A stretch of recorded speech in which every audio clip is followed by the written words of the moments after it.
If you are wanting to make your Epson Workforce 3730 or 3720 chipless, then stay tuned. You won't want to miss this video. Hey, what is going on? The printer guy here, and in this video I'm going to be showing you how to turn your Epson Workforce into a chipless printer. The reason you would want to go chipless is to use a CISS system or to use remanufactured ink. To do this process, you will need a Windows desktop or laptop. You're going to need a USB cable that connects directly from your computer to your printer. And then once you have that hooked up, you're going to want to go to inkchip.net. This website is down in the description below. You could click it, go there. You're going to click on SOFT for software, and you're going to scroll down until you see your specific printer model.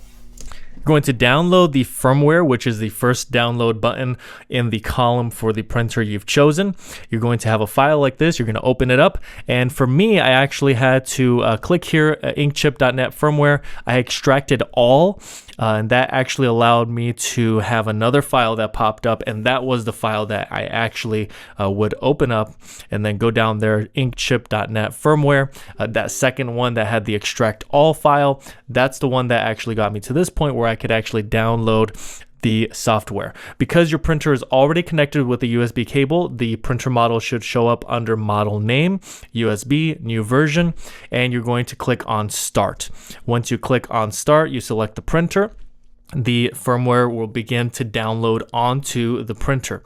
You're going to allow this to download to 100% because once it's at 100%, that means the firmware is fully uploaded onto the printer, but that's not where the process ends. You also need your activation key, your activation code, and that's what we're going to be working on next.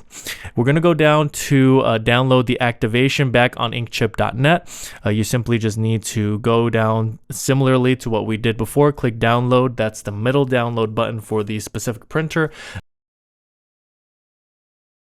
That's going to download another software that will pop up like this. This is a tool that you can use, and this is where you would put in your activation code.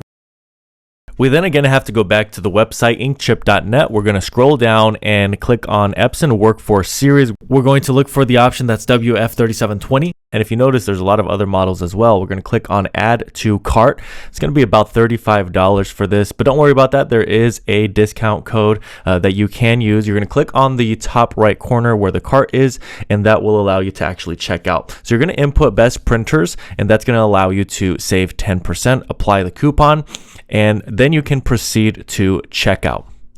You can put in your information and pay. Once you've paid, you should get an email with the activation code. This is the activation code you're going to copy and paste into the activation tool that you've already downloaded onto your computer. You will now input your activation code, click OK, and we can move forward with the process. Activation code written successfully. That means that the printer can now be restarted, and that firmware, the activation key that's on the printer will now restart it, and it can now become chipless. You can use a CISS system, and you can also use remanufactured ink that maybe previously was not working. Now the code with a lot of the digits with a lot of the A's in it, that's actually your recovery code. You're going to want to keep that for future reference. If this video was helpful, please make sure to like. Any questions at all, comment below. And if you want more content like this, please make sure to subscribe. Thank you so much for watching, and until next time.